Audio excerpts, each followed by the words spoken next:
Hi everybody, it's Honest John again. Now, I'm not one of those people who's automatically against trade deals, which is really kind of the fashionable thing to be nowadays. Trade with other countries is important.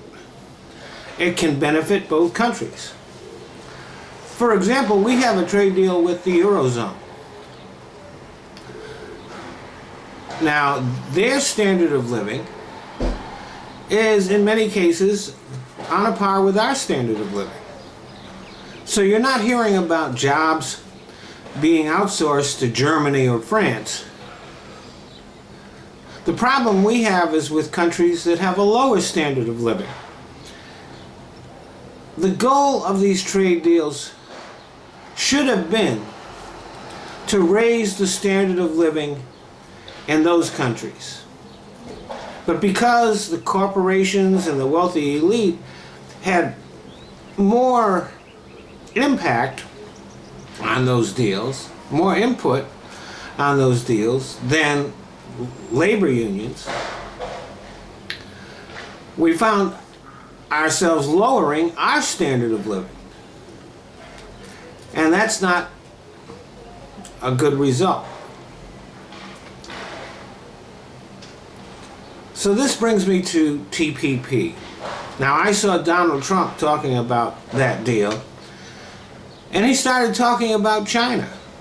But China is not a part of TPP. In fact, they were deliberately left out of TPP. The idea, in fact, of this deal is to create closer relationships with the other Asian nations to act as a counterweight to China. China has become increasingly aggressive in the area, economically, politically, and militarily. Now, you would think that as a presidential candidate that Trump would have found a way to acquire that knowledge. But he has a lazy mind. But then there are probably a lot of Americans that are not aware of this aspect of the TPP deal. So TPP could be a very important part of our geopolitical strategy in the Far East. Unfortunately, the details of trade deals like this are kept hidden from us. There are all kinds of confidentiality agreements that exist around these trade deals. Now, I understand that they do want to conduct the negotiations in secret.